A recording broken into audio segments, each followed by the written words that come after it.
welcome to Political Voice. I am Moses Humphrey. Now, one step that was long in coming has finally landed, and the African Union has suspended Niger Republic from all its activities following last month's military coup there, and told its members to avoid any action that might legitimize the junta. The coup has caused alarm amongst Western allies and democratic African states as well, who fear it could allow Islamist groups who are active in the Sahel region to expand their reach and give Russia, I beg your pardon, give Russia a foothold to increase its influence. Well, the Economic Community of West African States, ECOWAS, has been trying to negotiate with the junta, but says it is ready to send troops into Niger to restore constitutional order if diplomatic efforts fail. Now, in a rare sign of progress, on Tuesday, ECOWAS mediator Abdusalami Abubakar, who is a former military leader in Nigeria, said the weekend visit to Niger had been very fruitful and that he still had hopes for a peaceful resolution. Well, the AU Peace and Security Council said in a communique on Tuesday that it had noted ECOWAS's decision to activate a standby force and asked the AU Commission to assess the economic, social, and security implications of deploying such a force. It also said it had asked the AU Commission to compile a list of members of the junta and their supporters for targeted sanctions and the application of individual punitive measures. The resolution in Tuesday's statement were adopted at a council meeting held on August 14. Well, ECOWAS has already imposed broad sanctions on Niger, which the AU endorsed. The AU reiterated calls for the coup leaders to immediately release elected President Mohamed Bazoum, who has been detained since the coup took place in that country. And they've been asked that the coupists, the military, basically return to the barracks. Well, I have with me in this studio today Moses Adebayo. He's a tutor, an educationist, and a public affairs commentator. Well, good to have you with us in the studio. Well, thank you, Moses, and my great listening world, watching world as well. All right, so my first question would be, from the last statement I made. AU is insisting that the coup leaders immediately release Bazoum and, restore him to power and go back to their barracks. Is that a tall order? Is that something that that might be far-fetched? Well, one can rightly describe Nigeria right now as to be in a state of pariah. It's like everyone is having nothing to do with Niger Republic. But then, when you see from the African Union perspective, then it gives further credence to why coup d'etat is becoming obsolete, non-accepted by any form of any country that is perceived to want to run a country right. Because it's essentially said that the military, the khaki boys, the junta, they are not prepared for leadership. They are just majorly to protect the territorial integrity of any nation. Niger is a country that has at least shares borders with at least 7 countries. And as such, it has become so complicated right now. Nigeria is involved, Burkina Faso, Mali, Chad, 7 countries border Niger. And they have different reasons why they're reacting the way they are reacting. There is no common ground for reaction, not one reason. And that's why ECOWAS is factionalized right now. 4 countries are telling the world that they will opt out whatever ECOWAS is doing, they are not part of it. Niger, Mali, Burkina Faso, Guinea, and to an extent, Chad. For the AU, well, maybe they grandstand a lot. Over time, you see them as just backing, but they can't bite. Over time, when they show how inept they can be in tackling some situation, they will tell you, after all, we are not NATO, we are not a military alliance, we are just a political group that hasn't got a standing army. You were going to transform from OAU in 2002 in Johannesburg to AU. All of this should have factored in. Was it that those that composed the AU then, Obasanjo, Mbeki and the like, were they not thinking? Didn't they say that in a country that is in a continent that's as volatile as Africa, things like this are bound to crop up. So the fact that they don't have a standing army is always going to be a minus for them. And that's why when they put up their sanctions, how do they execute them? How do they back them up? As I've said, it's just like backing, but you can't buy it. So many countries that are crisis ridden, many countries that find themselves in unpalatable conditions, only take their words with pinch of salt. They don't take them seriously. So AU coming in now, interventionist action, is it not even too late? ECOWAS, yes. ECOWAS so has... you think it's too late, or you think it doesn't even... Or rather late. Rather late. Because if Burkina Faso had their way, Chad had their way, Guinea had their way, Mali had their way, I say I'm talking of coup d'etat, AU seemed indifferent. How come Nigeria has become just about the problem of everybody right now? Are you telling me, or are you implying that, oh, it was right for Burkina Faso to have a military junta, CISPA? Was it appropriate for coup d'etat to take place in a country like Guinea? Because virtually all countries felt they looked the other way. But now Niger, why Niger? So you begin to smell rats. Why Niger? Probably one too many, isn't it? One too many. That was about 3 coup d'etats ago, not just now. Because if you wanted a case where democracy should be entrenched, you should have condemned it long before now. It is the reason they become more brazen. If Niger would have taken notes from, oh, Chad did it, everyone did for. Mali did it, everyone did for. Burkina Faso did, everyone did for. So why not we? And that is exactly why they did what they did. So AU now coming out here is just grandstanding as far as I'm concerned. Oh, okay, let the world know that we are involved, but what are the punitive measures they will take? How are they going to execute it, even if they decide to sanction them? So suspending them from AU, isn't that a punitive measure? Doesn't that tell you that they are getting closer to some sort of punitive enough for decision? Them to have other Sahelian countries like Algeria telling Niger that no matter what, it was said, though I didn't confirm it, but when Nigeria decided to plunge Niger into darkness by disconnecting them from power, Algeria stepped in almost immediately, telling them that, and that alone will give Niger enough reasons to think that if you reject us, there are many, waiting for us. We are that bribe. People are supporting them. And when you now look at it from even a higher point of view, I still maintain this is going to be a proxy a war, proxy battle, proxy crisis. It's not going to be just about the African thing. The Wagner Group recently showed their fangs. They showed that they are interested in what is going on. And the Wagner Group is a private military outfit that operates from Russia. All right. Now, about it being a proxy battle, that's an argument from some people, and you seem to be in that class as well. Those that consider it a proxy battle between the superpowers, of the world. But between force and dialogue now, which would you say would be more appropriate? This is a catch-22 situation, a game of brinksmanship. I learned this as far back as decades back now.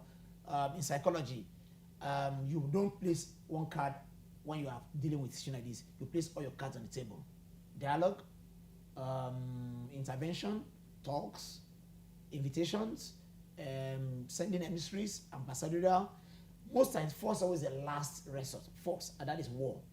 So you put all cards on the table, and it's not a one-sided thing. It is dual. It is a two-way situation. As the countries involved, ECOWAS, Nigeria, AU, as much as they don't want coup, they don't want military to take over. So also Niger too will play their games as well. At a point when they observe, they're always going to be reactionary. I'm talking of countries like Niger now, the ones that are that have the side of them. They will be reactionary because they want to see which step will AU via ECOWAS through Nigeria, and whichever one that is against what they are doing right now, whichever step they take, they know how to react. If you think you want to do dialogue, don't forget that when Nigeria took the first step we took was that, oh, this is unacceptable, highly condemnable. We are going, to ensure that in no time we remove. In fact, they give them a 7-day deadline. Now, but that didn't work. Do you think that that show of force at the beginning was detrimental to the process of seeking peace? It was a statement made in a haste, and I say that carefully. You want to react sometime to tell whoever your aggressor is that I don't want this. That was what ECOWAS did. But it turned out to be a step not well calculated. Possibly they should have, okay, look, we don't accept this. You know, you can say a thing in different ways. We don't accept this. Can we talk? But when you showed your intentions that you don't accept this and you are going to break heads, and they told them that, okay, we have human shields. That Bazoum you want to really rescue or you want to restore to power, we will kill him. So then ECOWAS soft pedaled because they knew really that these junta, these khaki boys, they mean business. They rather, they are like China and bull shop, a bull in China shop rather. They are ready to destroy many things. And you don't mind getting killed, but they would have wreaked so many havoc. And Nigeria had a second thought. Nigeria is like a big brother, and almost literally speaking now, to Niger. In Nigeria, you find many Nigerians, and vice versa. In Nigeria alone, from record, more than 500,000 Nigerians are in Nigeria, up north and down south here. So we don't want a case where we want to go to war, and at the end of the day, we'll hurt ourselves, whether overtly or covertly. So that is exactly why they backtracked. The first posture given that, oh, we don't want this, we give you 7 days, was to speak eloquently that we don't accept this again, we don't want this again. Although it's from experts like myself and those who observe international dealings, it was a case of, but you didn't react this way when it happened in Burkina Faso, in Chad, in Mali. Why now? Why now? So that's why it was a case of, okay, if they didn't react then because the chairman of the authority of head of state in Africa, ECOWAS, Tinubu, was not in charge when some of this coup happened then. Okay. So a different government was in charge then, and Buhari was not even the chairman of ECOWAS then. So Tinubu felt, okay, maybe it wasn't done that time, but I will not, under my authority, under my chairmanship, accept said it. He even made that statement. He made that statement when he stepped up to being the chairman of ECOWAS. And some people said it was prophetic because he said something like that. About 2 weeks later, the struck. In Niger, yes. So he was telling the world that if those before me, the chairman before me, took it for granted that this happened and they looked away, I will not look away. But it was a step that you don't take in isolation. You take it because there should have been precedents. If you had condemned the ones that happened before, then it would have been legitimate to condemn this with threats of force. But since that didn't happen, then observers felt this is just an uneven balance. So you don't want to go with force and force. Why didn't you dialogue? Why now dialogue? Because now they seem to listen to emissaries sent to them. Abubakar, former head of state, just reported to Tinubu, the current president, how that they were well received. And they've given their word that within 3 years, they were going to restore power. Now let's talk about that. Their stance of holding elections in 3 years and restoring power to, going back to democratic, rule in the country in 3 years. What do you make of that? Isn't that some sort of delay tactics? I know you speak the language very well. Ever heard of tongue in cheek before? Mm-hmm. When it is known that you say something but you never keep to it, then when you say it again, it's like crying wolf and nothing is happening. The military boys, the military men, whichever appellation you choose to give them now, are never known to keep their words. It is never in their DNA. They will say it, but they will not do it. Politicians are not known to keep their words as well. Well, Fela sang that they are, is it Fela or Femi now? But one of the quotes said that they are twins. Yes, so it's like word and opposite, word and antonym. Khaki boys, politicians, khaki boys. So whatever they say, you take them with a pinch of salt. 3 years, as they've said, as they've asserted, should they be taken seriously? Not really, because they don't have the antecedents. But should we believe them just on the surface of it? Yes. That's another thing. Why would you need 3 years to restore democracy, which would mean running fresh elections, when the current democratically elected president is still alive? It gets all the more complicated. The common excuse that transpire across board whenever they take power illegally, by force, at gunpoint, is that the country is unstable, the government is corrupt, ethnicity, things are not working, just to put it straight. And that is why they intervene. They always call themselves Allah Abacha government when they said it was a child of necessity. That's always been their stance, their posture. They take power maybe because, yes, there are some sit-tight governments in Africa.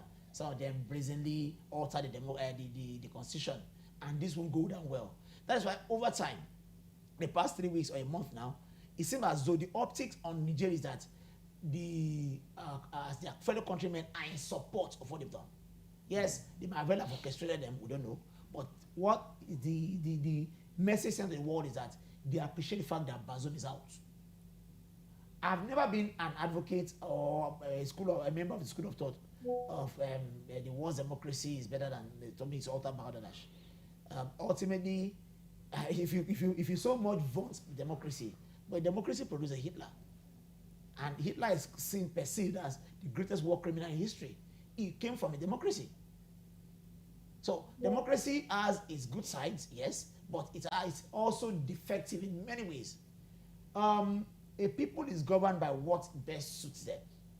Right now, they took power from Bazoum, who has even spent just 2 years, half of the normal 4 years he was to serve. They took power from him because they told the world that this man was not doing what we want. And there is a dimension, also I said, higher dimensions earlier. Look, Niger, Burkina Faso, Chad, Guinea, they have one thing in common. They are all French-speaking countries. Okay. They were all colonized by France. And I can say it unequivocally, authoritatively, without fear or any favor, they want to do away with France forever. They want to do away with, as in the monkey called France, they want to do away with them forever. Hence, they've aligned with Russia. Not that Russia is going to give them any Eldorado, but they will rather have France go away forever. You know, it's always a case of two evils. I remember when Conde Rice, former Secretary of State under George Bush, the younger Bush now, she said at every point, any government is faced with at least 2 or 3 evils. It's now on that government to look at, of these evils, which none is desirable, but of these 2 evils, which is still better, as if that is ever going to happen. So if you ask all these Francophone countries, would they want military and go with France forever? They will tell you, in fact, emphatic yes will be their response. They are just done with France. There is no Francophone country that has a stable central bank. Everything is still tied to Paris. And they want their freedom. They've been free for 60 plus years, many of them, because 1960, that decade, had many African countries, whether Anglophone or Francophone or even Lusophone, Portuguese-speaking countries now, they had independence.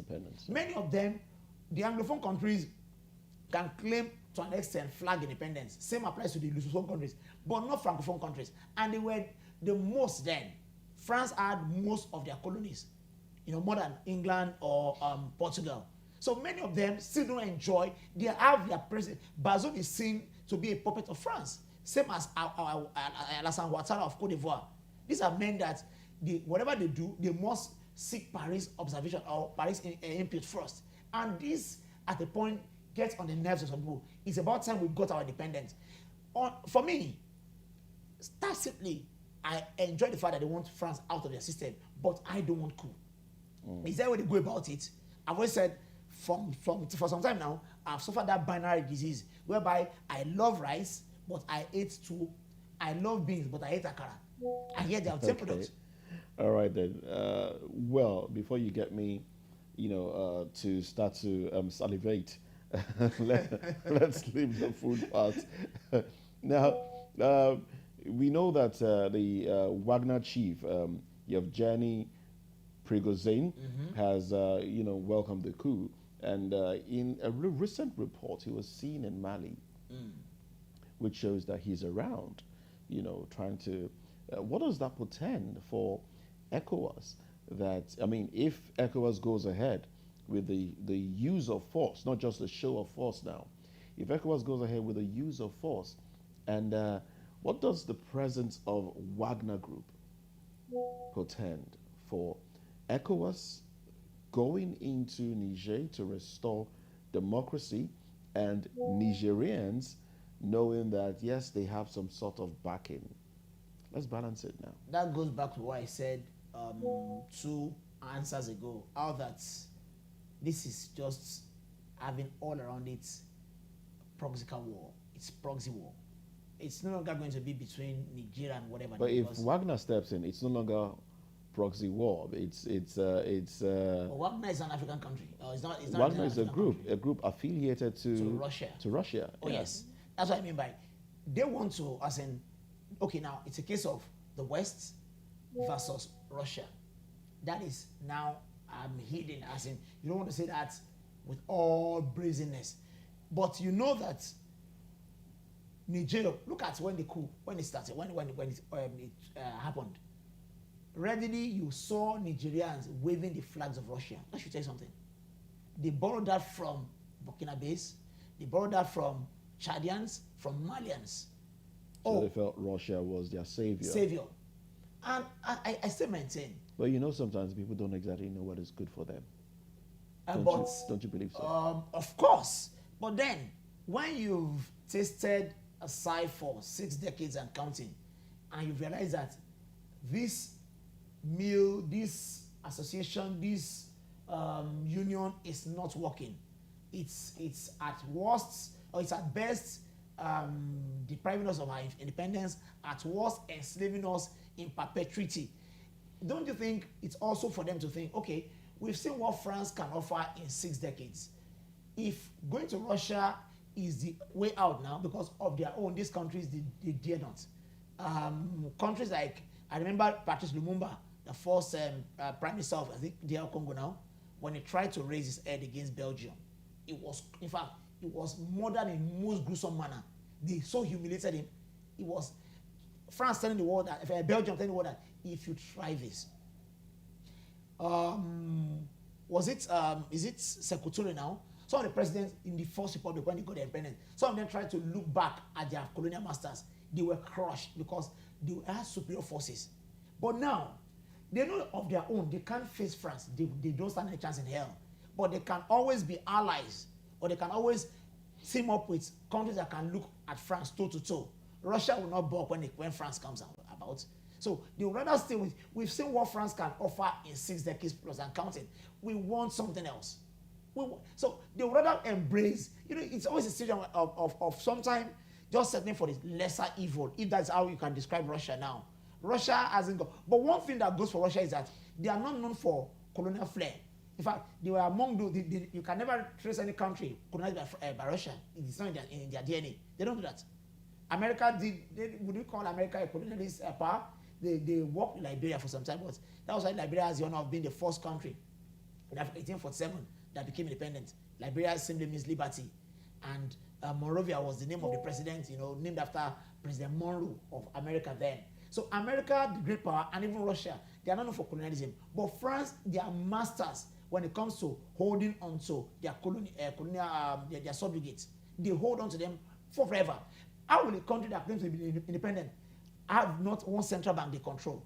Everything must come from France. Even what they So what are you saying now? Are you saying they should? Are you supporting the clamor against France? I totally support that. Totally. But how they go about that? Was I keep saying that it's a binary decision for me. I don't want coup because coup itself hasn't got.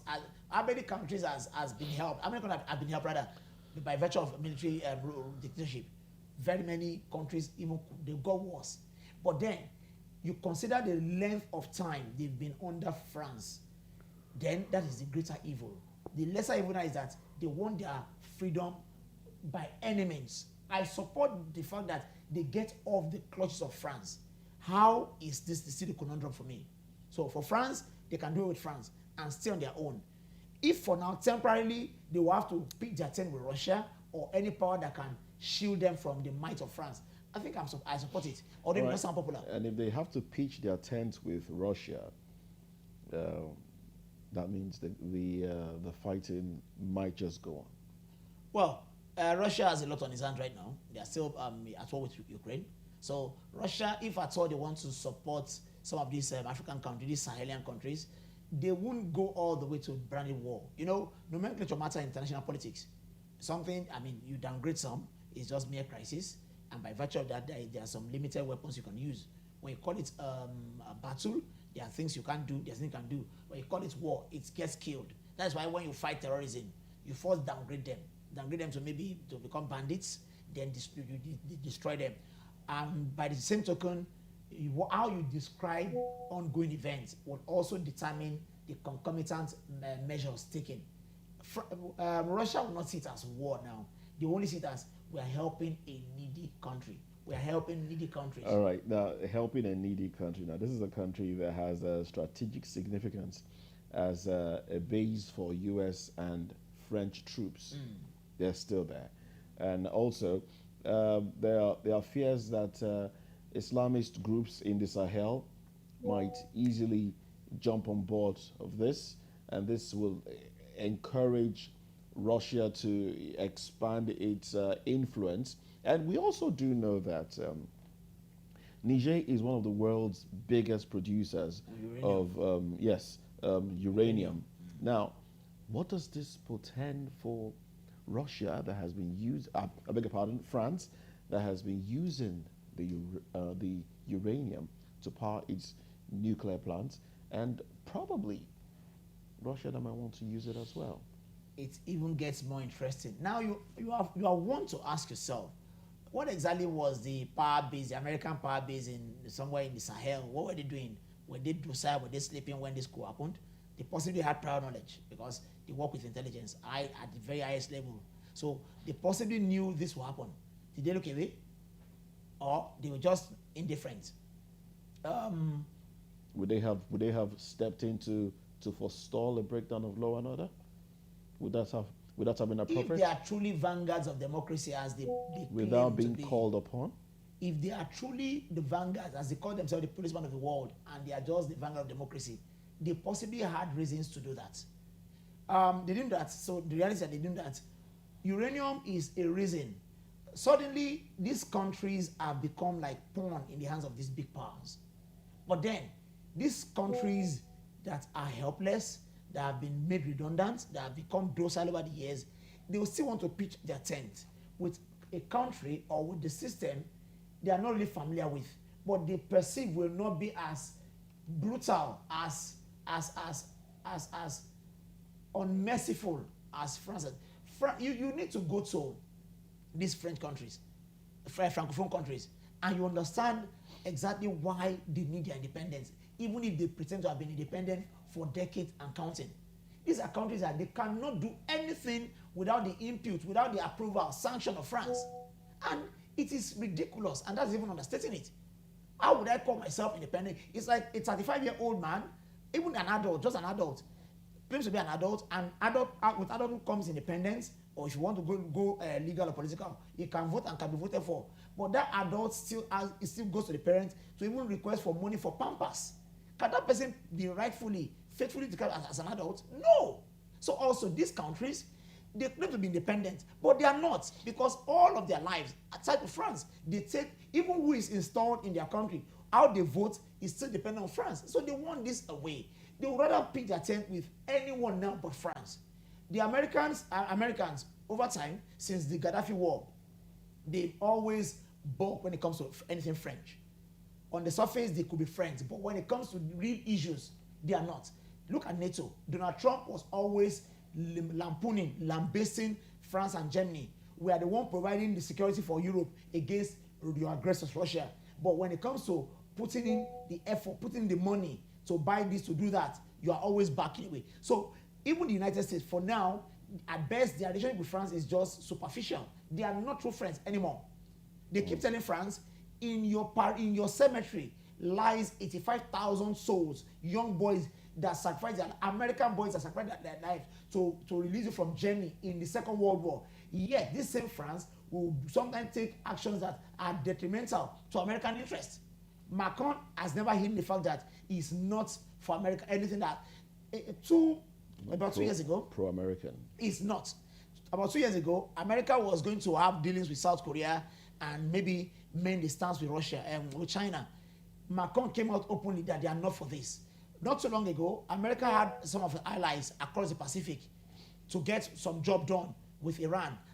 France came out to tell the world how that they are not going to easily, buy into what America is doing. So also, and in international diplomacy, in politics, it's a case of you do me, I do you. That's just simple. So America understands that France, especially under Macron, is not a true ally. So they will not be bothered concerning anything that has to do with France. They may pretend that we're a democracy where judiciary is independence, free press, and all this yada yada that they tell the world of the beauty of democracy. But in reality, their relationship with France right now, America I mean, is cold. So whatever befalls France now, or whatever is their interest is, America will at best just stand aloof and watch. But to be fully involved, no. All right then. Well, let's look at a statement made by Algerian radio station, a state-owned radio station. Radio station said that Algeria had refused a French request to fly over its airspace for a military operation in Niger. Now, France denied making any such a request, and well, it's not clear what sort of operation France might have intended. But whatever the case may be, true or not true, what do you make of the statement by an Algerian radio station? In 1962, Algeria had to go to war with France, and it is on record that it's one of the most brutal of any in history, most brutal war that made a colony leave the colonial masters. Algeria lost lives, as in their thousands, their millions, but they were bent on leaving France, and eventually they got independence. If there is anything if there is a country they will not touch with the longest of poles, it is France. They will have nothing. In fact, one of the best footballers in history, Zinedine Zidane, was born an Algerian, but emigrated with the parents when he was about 5 or 6 to France. Today in Algeria, he is perceived as a persona non grata. The fact that he even played for France, because he became great playing for the friend, Le Bleu, today is one of the legends of the game. But in Algeria, he is not regarded as anything at all. That tells you the deep-seated animosity now that Algeria has towards France. Anything that has to do with France, they will never take it. They don't want to hear of it. Why do you think they stepped into supply of Niger power? They felt Nigeria, okay, maybe Nigeria is fighting on the side of France or whatever. Whatever will that will spite France, Algeria will gleefully be involved. So that they won't have France make use of their airspace is not only expected, it is what they will stay on forever. No one will move on. They don't want to have anything to do with France again, because in 62 to about 65, the war lasted about 3 years. They were bent on, they never cared whether the country would go into extinction, but France must leave them alone. And eventually France left. And since then, I doubt if they have any chemistry between the countries. If I thought they have, it's going to be at a very lower level. But Algeria and France, they are eternal foes. So Algeria doing this is by no means a surprise. They don't have anything to do with France. Other countries, Morocco, I'm talking of in North Africa now, Morocco, Tunisia, and to an extent Libya, they still have to do with France because they never had it brutal. But Algeria had a very brutal severing from France. They lost a lot, but they maintained the fact that France never again. All right, so let's get your final thoughts on this now. For today, with what we have on ground, what are your final thoughts? ECOWAS saying, look, we have a standby force. We still want to talk peace, but we have a standby force. AU saying, we don't want to do anything with Niger Republic. We want a list of countries that are supporting Niger Republic. So we can probably start thinking of how to sanction them as well, just so they weaken the desire of any country willing to support Niger Republic. Russia saying, okay, if push comes to shove, we will not leave you behind. We will support you. That's what the presence of the Wagner Group leader is saying. And France, of course, wanting to keep its hold on Niger Republic. What's your final thoughts in all of this? Possibly the only body I'll take seriously right now is ECOWAS. As I said earlier, and I still posit that it's a game of brinkmanship. All cards on the table. they take a first step, whether deft or not, they expect Nigeria to react. They take another step, AU is just playing to the gallery. Possibly they've had one or two calls across the West, and they feel, okay, let us not be seen or perceived as doing nothing. They've always done nothing. Nigeria is there, Chad is there, Burkina Faso is there, Mali is there, Guinea is there. What did they do? Nothing. So now, would they do anything? Nobody should take them seriously. For the Wagner group, as I've said, they would rather play this down. It's not a war. The real war is with Ukraine. The Wagner group, don't forget, they even have a kind of, they've been pushed aside a bit by Kremlin, because there was a time it was said, report out, that Wagner chief himself wanted to rebel. So for that, Putin, in a way, has maintained a rather low-profile relationship with Wagner, although they are still part of Russia. So the Wagner group will play this down, telling the world it's not a war. We are not at war with France. But they know behind the scenes, they are guiding their interests there. Uranium is massive. Uranium is a desire for any Western power, because they are nuclear, they are atomic, they want to produce even some, they want to go to space. Uranium is always going to be needed for this. So the beautiful bride right now is Nigeria. Whoever is going to pay more bride price would have Nigeria's hand in marriage. They don't want France. France has disappointed them over the years. Hence, they will not have Bazoum come back again. ECOWAS will not sheepishly go to war, because they might find themselves fighting a proxy war. And ECOWAS means Nigeria. When it comes to synonyms now, Nigeria has enough on its hands. The country is insecure. Maybe the headlines tomorrow will be that 20 people have been killed somewhere in Nigeria. The country is going through subsidy backlashes, not even backlash now. So Nigeria can as well just be temperate, just be careful, not to play into the hands of some forces that don't mean well for Nigeria itself. So right now, AU, grandstanding, ECOWAS, keep playing your game with brinkmanship.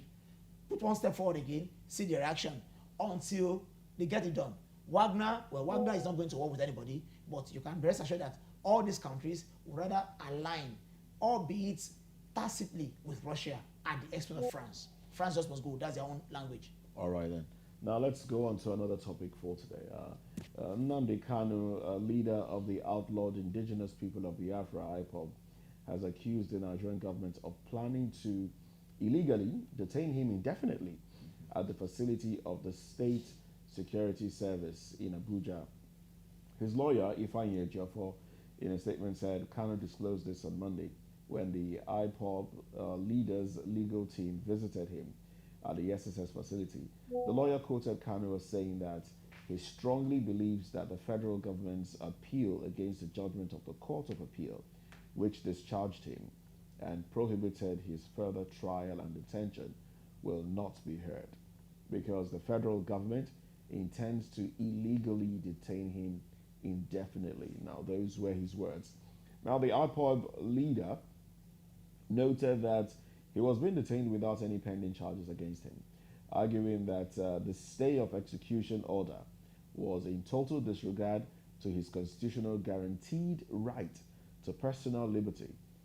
Ejiofor said in the statement that the IPOB leader directed them to announce that the air conditioner in his cell is fitted with hidden espionage gadgets, which are largely responsible for the ear problem he is presently battling.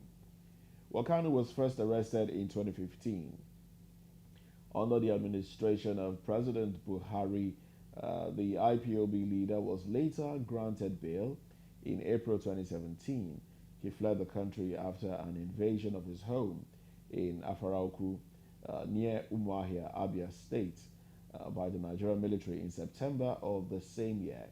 He was rearrested in Kenya and brought back to Nigeria in June 2021, about 4 years after he fled the country.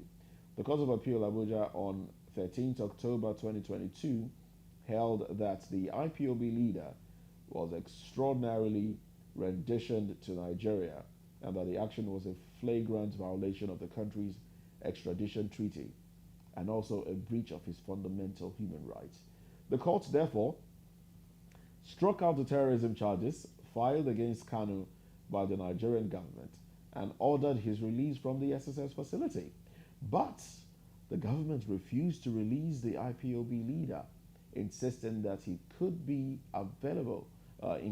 he could be unavailable in subsequent court proceedings if released, and that his release would cause insecurity in the southeast where he comes from.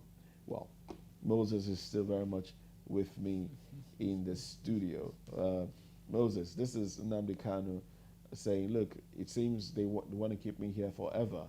Now, what do you make of the fact that the federal government seems to be in breach of a court order, which is something that we have talked about frequently? Now, it's not about whether the individual is right or wrong. It is about the executive arm of government being seen as a law-abiding arm of government in a country. They say this, and I think I will join the bandwagon now. It's a well-rehashed, well-known maxim that possibly the evil men do live after them. There is a precedence, or there was a precedence. Mazen Amekano, the Ipob leader, some see him as as a freedom fighter, although I know some of my brothers in the southeast denounce that because they claim he don't equate Nnamdi Kanu with Mandela. He may have his ideals, his ideologies, but not to the level of Mandela. Nigeria is governed by laws and not a jungle, not a banana republic, not just a cacophony, but a country that has a ground norm where things must be done orderly. He's been granted bail by the Court of Appeal, although the government under Buhari then, via Malami, the then Minister of Justice and Attorney General, posited that they would appeal. As I've said, there was a precedent. He was granted bail in 2015 from your rather apt prologue.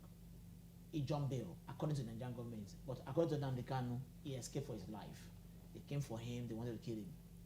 But the argument has always been that, oh fine, even if they had the intention of killing you, you had a surety, a guarantor in Senator Abaribe, who could as well have come to the Nigerian government, oh, his life was endangered, and which is a normal thing. Psychologists will tell you that the first instinct of man is survival. He had to run for his life, fine. But if that was the case, because there are two sides to this now, the government felt he jumped bail. If he claims he was going to be killed, so he ran for his life. Even if he ran for his life, and rightfully so, but then you knew that the perception will be that you ran away. Why didn't you, through your guarantor, tell the world that, okay, can my safety be guaranteed? Can my safety be guaranteed? To tell you that I didn't jump bail, I only ran for my life. As the tension doused, those that want to kill me, like, oh, they wanted to kill baby Jesus then. The parents took him away from Bethlehem. After 2 years, the angel told them, now you can go back. Those wanted the child dead are dead. So after a while, 2015, maybe by 2017, those that are after you, oh, they are no longer after you. So come back to tell the world that you didn't jump bail, because jumping bail itself is legal. But he didn't do that. What did Nnamdi do? He went about saying all manner of unprintable things, and we don't have to be sentimental here. We don't want to be emotional here. He went about saying all manner of things that could cause a country to go to war. These are words that sometimes you hear them, I feel, was he in his right sense when he was saying them? You describe your country as a zoo, or your followers, you tell them if they don't do this, they should kill them, destroy them, and these are on record. I'm not fabricating things here. So if actually he ran for his life, he had the option of, through Abaribe, okay, please do the checkup for me. Is it safe to come back now to tell the world that I didn't do anything illegal by jumping bail? He never did that. Rather, he went abroad and did all manner of things that even some of his kinsmen, they don't buy into it. An average reason, and look, I keep wondering the paradox of the Igbo race. On the one hand, brilliant, industrious. In fact, if your industry, your business must strive, it's almost said that you must have an Igbo man around you, because it's in their DNA to excel when it comes to business, anything trade. This joke about my student, if you have an average Chika, what is 20 plus 20? Chika may scratch his head and even rack his brain. But if you say, Chika, what is 20 naira plus 20 naira? Chika will tell you that one at 40 naira. Easily. That tells you of their grasp of trade. But some of them don't buy into his ideology.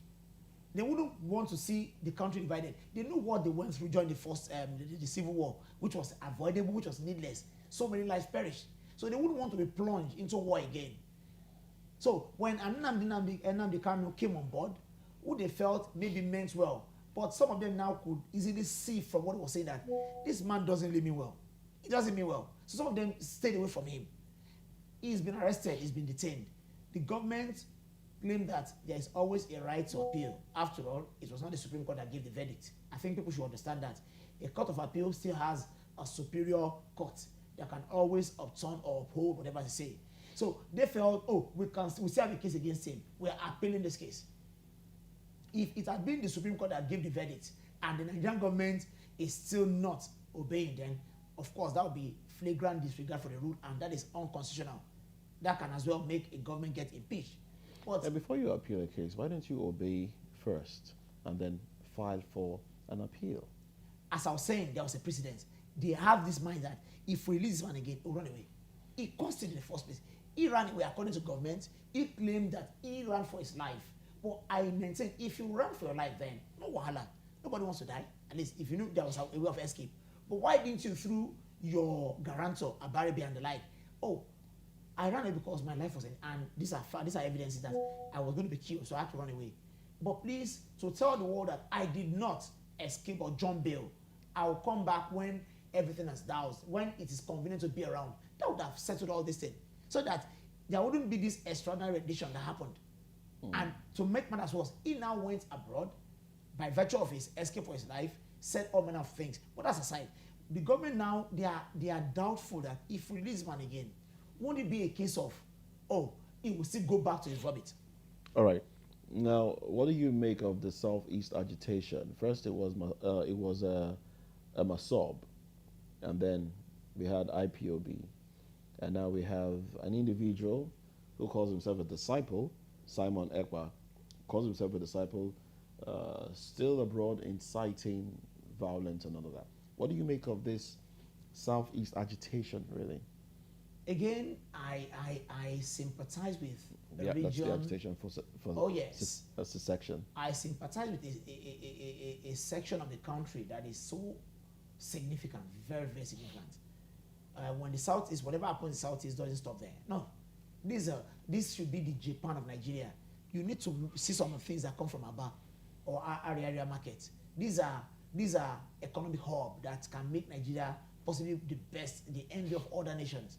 But when a region that's produced the Achebes of this world, the Akonyedis of this world, the Nnamdi Azikes of this world, will now stoop so low to listen to someone like Nnamdi Kanu, Samuel Ekpa, then you wonder what happened overnight. Masobli Daraf Uwazurike said it, and it's on tape, it's everywhere, that he just didn't, because it was idle, he was less busy, he didn't know what he was doing when he formed Masob. And Nnamdi Kanu was a member, an active member, almost the deputy to Raf Mazurike. Whatever happened between them, some claim it was money issue, that they went their separate ways. He formed Ipob afterwards. And by virtue of Ipob, there was also a Samuel Ekpa. Is it a case of Nnamdi Kanu even reaping what he sowed? Because he was working with Raf Mazurike, he survived himself. Samuel Ekpa also claims to be acting on behalf of Nnamdi Kanu. It gets all the more convoluted. We want peace in the Southeast. Nigeria will keep hemorrhaging if the Southeast is not doing well. We are a unit that only thrive when we are all together, all the geopolitical zones. If just one, the proverbial disciple or the proverbial man coin that was lost out of 100, that one coin, the man found it and was so happy. If one region is not well, then Nigeria will still feel the backlash. We want the Southeast to come back on its feet. Did they open some doors? Oh yes. What started innocently, what started as, oh, harmless, okay, whenever it goes to court, Nnamdi Kanu, on that day we'll sit at home. It may be well, it may be well-intentioned, but unfortunately, it's been hijacked. What looked right but then it's been reversed. A monster. It's been reversed. It couldn't be reversed just easily. It has been reversed. It's been reversed now. How? Well, Nnamdi Kanu has come out to denounce it. And in the past few weeks, we've seen civil society organizations march to the streets. In fact, we've seen a renaming of the sit at home. It's been called Emancipation Day. You know, Oh yes, a but day that everyone should come out and assist one another, so businesses can start to grow, businesses can start to thrive. You know, so that has been reversed. will a man that started smoking at 16 till about 40 or get rehabilitation, get some help? Now because of addiction, we also will do he stop know. smoking in just 1 week? We all this is it's not the same. I would not I You know would my not analogy? no I would not accept that analogy, Oh, that's your because opinion? personal Oh yeah. as it is now, because this is a situation whereby um, it's not the entire southeast, all right. Okay.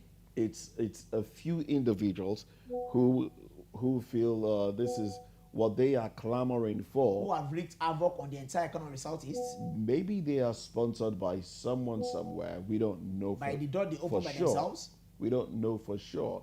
But you know, the seat at home thing, it became a pariah when certain individuals hijacked it, all right, and decided to run with it. But it got to a point. I mean, it lasted 2 years or thereabouts. It got to a point where Southeasterners were tired. Now, when the people are tired, and the people say, okay, look, we want our economy to thrive. We want to be able to feed. We want to be able to come out every day. We want to be able to have freedom of expression, Which I freedom desire of for movement. them, which I want for them. And that's what they decided to do. So if they are doing that, then if the generality of the people decides that, okay, this is what they want to do, I don't think it's something that, I don't think it will take a Herculean task to stop. For me, look, it's always a case of what exactly do you want? I remember the phenomenon in the last election, Peter Obi. He wanted to, and rightfully so, constitutionally so, legally so, want to be president of Nigeria. He had all it takes, he had the qualifications. But from a region that has been persistently marginalized over the years, but this is the same region that, this Jekyll and Hyde posture is not helping them. On the one hand, they look as though they want a united Nigeria. But some people, some voices, significant voices, will tell you the Ezefis of this world that they want out of Nigeria. So what do you really want? What do you really want? So that is still plaguing. Look, they possibly reversed it by virtue of Now, what I believe, renaming that what I- day, Emancipation Day. what I But believe- will it really take effect from there? what I believe, in my opinion, what I believe Southeasterners have clamored for the most is inclusion in governance. That is the major thing that I believe that they have clamored for. And I've not been included. When after the Civil War, Now, if you talk talk about them being included, we just saw.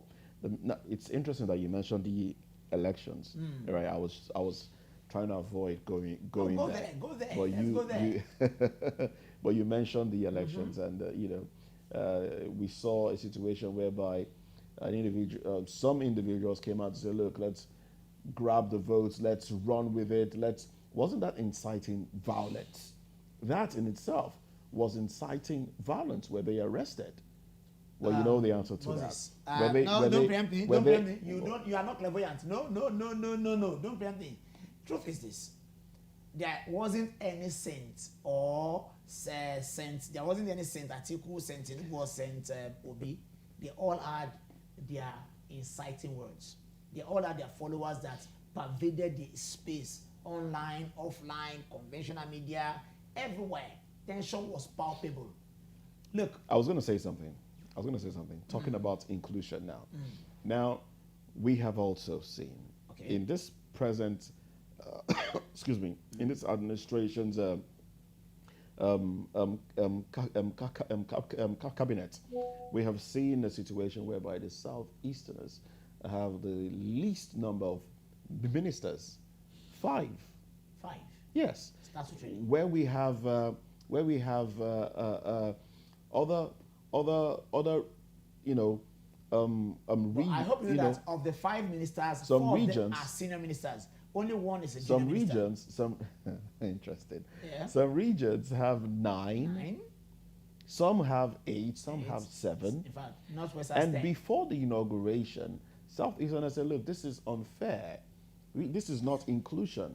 This is unfair. If you're giving some 9, some 8, what is wrong in giving us 7 or 8 as well?" My 40 has always been to go historical, and I'll go historical as before you go historical, before you start taking us down memory lane. Do you consider that inclusion as it is? I still maintain that they are included, and I'll tell you why. Shortly after the war, let me put 2 presidential systems together, side by side, juxtapose them. Okay. The United States and Nigeria.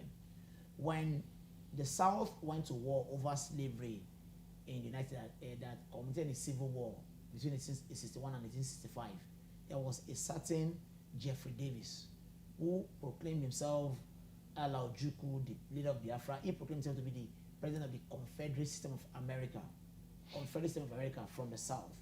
Yes, right. The war, bitter war that led to lives lost, property destroyed, lasted 4 years. The American state prevailed. They held. Well, we have a limited time now. I know. I'll summarize it. Yes. The American state prevailed. They had Jeffrey Davis arrested for treason. He was jailed for 2 years, but they didn't pursue the case.